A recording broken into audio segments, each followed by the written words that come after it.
Dun dun. And live. Dun dun dun dun dun dun dun dun dun. If you haven't guessed, I'm humming the theme to Game of Thrones, Fire and Ice. Hey everybody, it's Peter. It's Sunday night, which means it's time for Game of Thrones Season 8, Episode 2, A Night of the Seven Kingdoms. This time I was able to check that wiki. Somebody's been up to date on that, so there's the title there. I may read that off because, again, in 1 hour, they crammed in a lot of stuff. Again, if you're new here, don't forget to hit subscribe, hit the notifications bell. I am getting back on the YouTube horse, and we'll try to review on a regular basis, at least with Game of Thrones, because at least I'm watching something interesting now as opposed to Star Trek Disco and the Orville, which I'm not impressed with. Sorry to the fan base. I did see Discovery the other day, the last episode. I'm just going to do a overall episode down the road. I don't know when. Schedule's getting busy again with social and other things, but I will try to fit that in. And next week is also the end of Orville, and then only 4 more episodes of Game of Thrones. Getting ripped off here on some of the stuff I like. And actually, as I said before, I wasn't a Game of Thrones fan before. I had to binge watch it last year or the year before. And this season is really good. I love to say. It takes quite a bit for me to jump in on. And like I said, I might read the synopsis from online because there's like way too much going on. If you remember from last episode, we were left with Jaime coming in secret, all cloaked up, shows up at Winterfell, and then cuts off his horse, looks around, and there's Bran looking at him. Dun dun. Actually, one of the other people I kind of follow, I like him, but I don't like him. He's a little too haughty. Read the books, whatever. Neurotica. Look him up. He's sort of in cahoots with Midnight's Edge and that gang, who basically are I find the derisive gang of critics out there on YouTube. There are some people. I just watched a really good review that's already been posted within the hour of Game of Thrones, and that was a really good thing. But basically, too, it's just a recap with pictures and just saying exactly what it said. You can go to Wikipedia and the episode guide and go on from there. So with Jaime now, we basically start off the episode. I'm not going to get too spoilery. Basically, just go watch the damn thing. I'm going to say some things that everybody already probably knows by now. And I don't want to really just do an overall recap, just my overall feelings, but I just want to cover most of the bases, which I thought were like really good parts. Like we start off with Jaime is now in the Great Hall of Winterfell, being dressed down by Daenerys, and we've got Sansa, we've got Jon. Basically, everybody's there, and of course, everybody who's loyal to House Stark. And just giving Jaime grief for, okay, why'd you come here? Your sister lied. We were promised an army, and this is all coming back again later on. Sansa and Daenerys again give Tyrion grief because, well, gee, it's your sister. Why didn't you know that she wasn't going to send the army? And what I'm finding and that was a line later on that. Men in love do stupid things, but I'm finding what a lot of shows is that they're making the women smarter than the men. And the one person I did follow who says he didn't like how Tyrion was written for the show, because normally in general Tyrion is smart overall.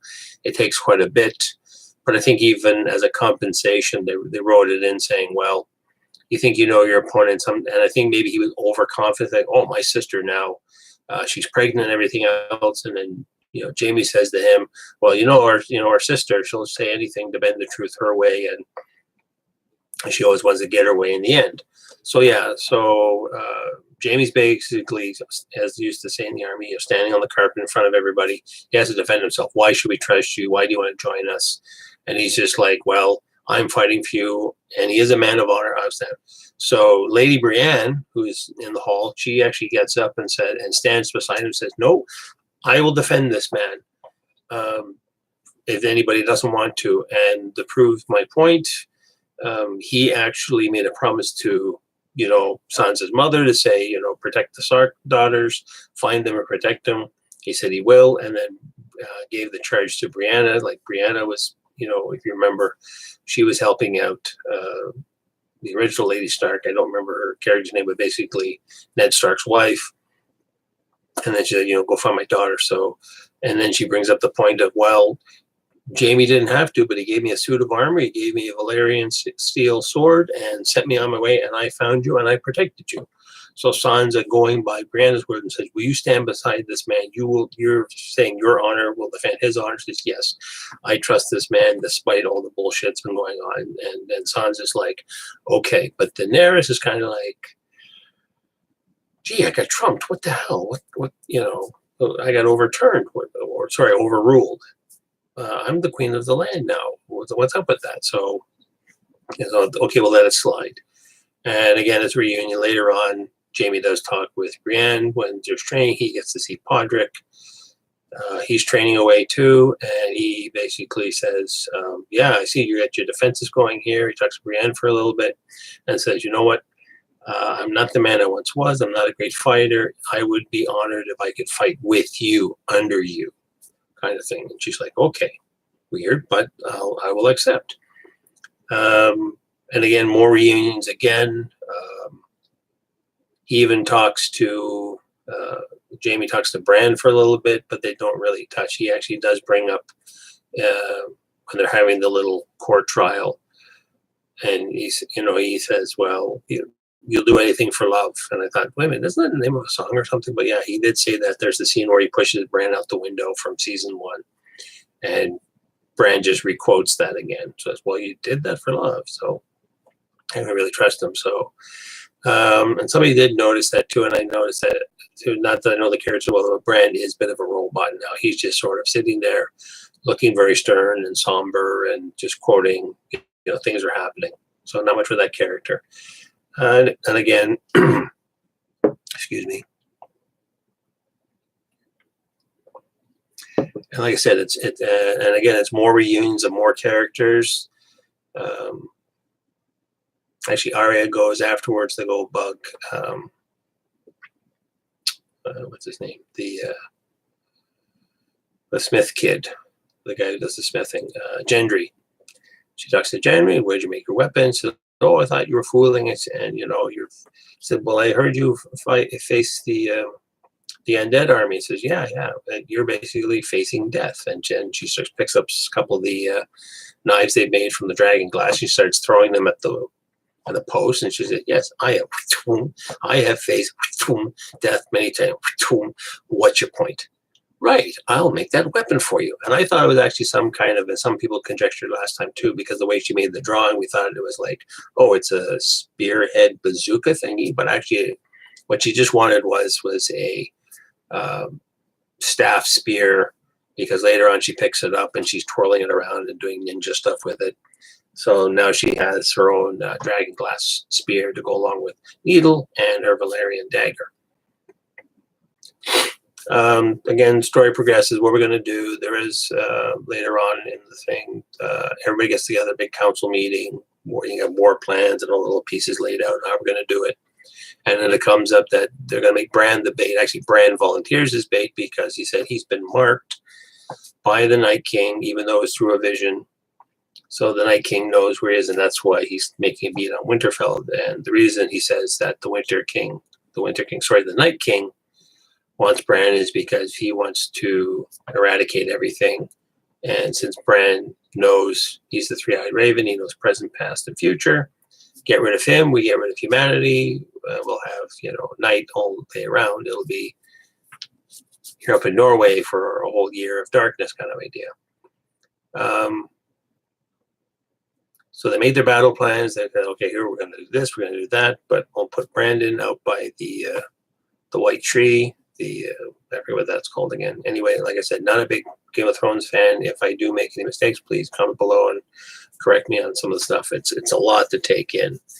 8 years of information. I've never read the book, so yeah, lots to take in. But it's this. I'll say right now, even this is like beautifully written.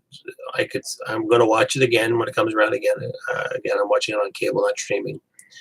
Even though I stream, I'd stream it again. I would just watch it because. And then going back on Discovery and some of these other shows that are coming out now, excuse me, these people could learn a lot from watching shows like this. Like lots of parts of Game of Thrones I'm not keen on, or other HBO series, but like the way this season is written, the way the characters interact, and the way they are, it's like really good. It's not just like, except for, like I said, I don't like the uber meanness when you have Cersei, and when it used to be Joffrey was around, that kind of thing. And the evilness and the uber meanness of people. But when you've got the regular characters all together and they're just sitting around and talking about this, that, and the other thing, there is conflict, but it's the way people would normally act amongst themselves. When you watch other shows, you're watching a soap opera. Well, I don't like you, or you're watching Discovery, Star Trek Discovery, and the Michael Burnham character, she's crying every time this year. Like, oh my God, what do we do? There's all this stuff going on. There's death coming over the horizon. You see everybody's like very somber. It's like, what? We will cry and we will mourn the dead later. Right now, we got to get ready to fight. And I never saw that in this latest incarnation of Star Trek. But again, that's for another video.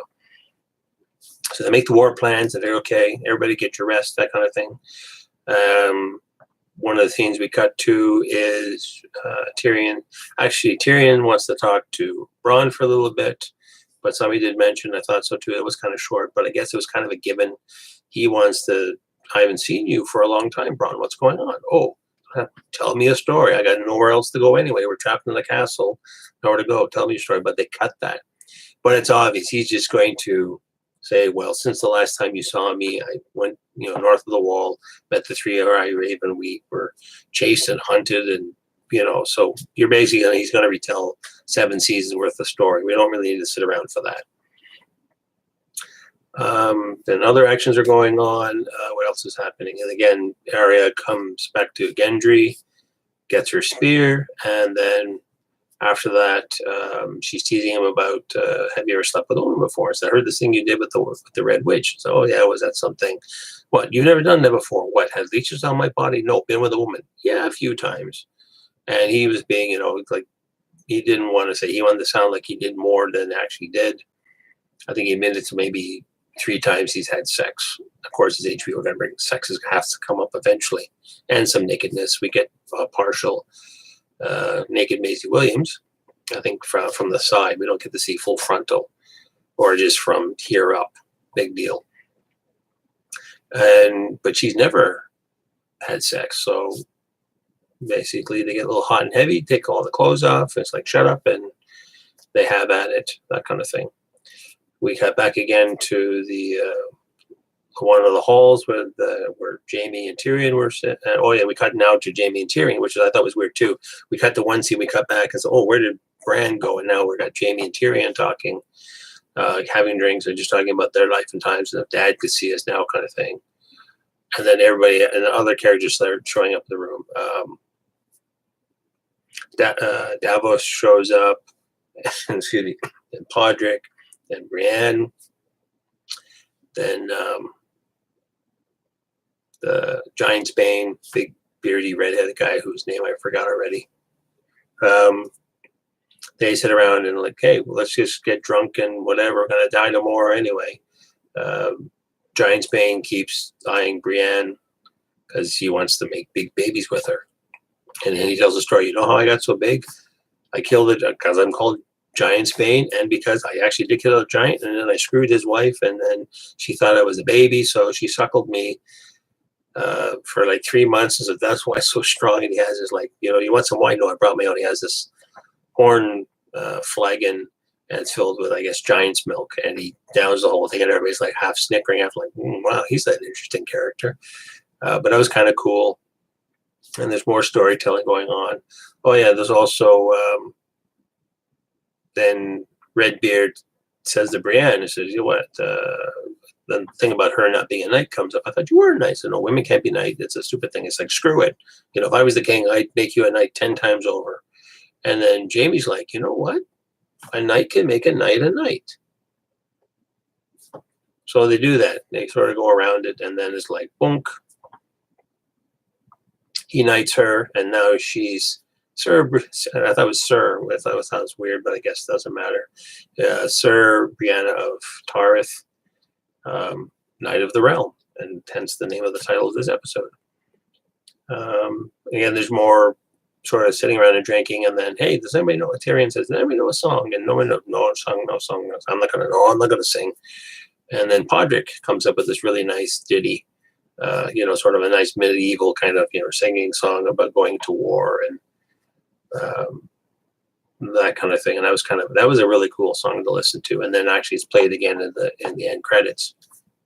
What else is going on? And then again, there's everybody's touching base. Sam goes up to Jorah, who I totally forgot that Jorah's father was actually the original head of the Watch on the Wall. Again, forgive me if I'm saying all the names wrong. And that's where Jon got his sword from. And Sam, who said, I am going to stand and fight. Actually, there was a brief little scene between, the last 3 surviving members of the Night's Watch. It's the Night's Watch. So Sam bumps into Jorah. He says, here's my father's sword. I can't carry this thing. This is huge. It's too big for me. I would be honored if you would carry it in the battle for me. And Jorah says, okay, cool.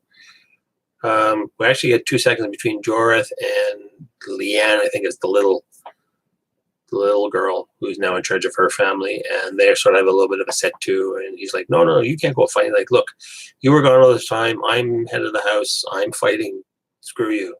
Okay, fine. What else was going on? Oh, and then they save it right till the very end. Jon's down the crypt looking at his mother's carving. Dany comes down and they start talking because trying to figure out, okay, why you've been avoiding me the entire episode? Because after Sam told him last episode, he's damn, I forget the name of the family now. Oh, he's a Targaryen. And all these things to remember. But if I got to remember Star Trek and all these other shows too, I got to remember Game of Thrones trivia. That he's also Edward Targaryen, so he's actually the male thing. So he actually tells a story. He's like, "Oh, yes, I remember my brother actually raped your mother." It's like, no, actually, they were lovers. It was a secret marriage. He tells it whole story, secret marriage, blah blah blah. Ned Stark was sworn to secrecy and to take care of me and make me the bastard, so I don't get killed by Robert Baratheon. And she's like, "What? So you're my relative, and you are now the actual? What's going to happen?" It's like they don't get into what's going to happen after the war. So I'm like, you're going to be the. And I thought it was weird too. This came up because there was earlier on. Dany was talking with Sansa about what's going to happen after the fighting is done, and she's like, "Well, I'm going to take my seat on the throne, as that was taken away from me." And then Sansa's like, "Well, what about the North?" And we're like, "What about the North?" And it's like, "Well, we're not going to follow you." She's kind of hinting, we fought for our land again, and you want to do all this stuff. And the weird thing is, and somebody brought it up too earlier on, I forget how many seasons ago, when Dany was talking with Tyrion and saying, "I want to break the wheel because," she said the wheel of, somebody gets kicked off the throne, somebody takes over the throne, and there's this whole, wheel. Says, "Oh, you want to fix the wheel?" So I think, "No, I want to break it." Well, it sounds like she doesn't want to break the wheel. She wants to get on. So how is her sitting on the throne breaking the wheel? It's like, again, she's going to come in, and there's some fan theories of maybe it'll be an autonomous collective. We take, bi-weekly meetings to figure out who's going to, rule, from Monty Python Holy Grail kind of shtick. I can't remember how that shtick goes, but anyway. So we're kind of left at that, and then after that, the horn goes off. It's like, oh, and then we cut to the field, and there's the Night King and his gang. Actually, we don't see the Night King. Sorry. Anyway, the white that's in charge of all the undead. We don't see him because he's flying around the dragon, but we see all his minions on horseback, and we cut there. That's it. And then we have a quick little next week show. And as I predicted, because somebody asked me the other day too, I didn't predict it, but somebody said, "Oh, when the fight's going to be episode 2?" Like, no, it'll be episode 3. It's only 6. So you got to figure, you got to lead up everybody. And then we're going to have the big ass battle in the middle. And then we'll figure out what happens after the battle. So we might have maybe episode 3 might be a battle. 4 might be aftermath. There's still more of a battle. And then 5 and 6 is like what's going to happen to our characters, who lives, who dies, who's gonna rule the Iron Throne, and we're left at that. So, but I mean, overall, excellent episode. Like I said, I'm going to watch it again when I have my late snack, and nothing really wrong with this actually. And we got the problem is we've got such a huge character base and only 1 hour to do it in, and you've got, because everybody, even Gilly had 2 seconds. Some little girl said, well, my brothers died fighting for, I want to be a fighter too.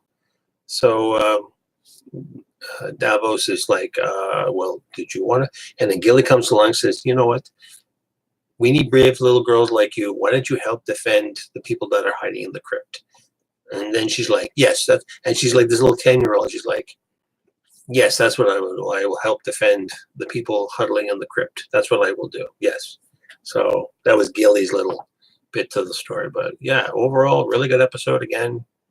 All we know I think somebody said they're called gamers, like you got Hoovians, Trekkies, gamers, Throners. I don't know what to call fans of, God fans, GOT, God fans. I don't know. Anyway, really good. Keep watching it. It's too bad that we have to wait again another week. It's like all the shows, right? We can't binge watch them.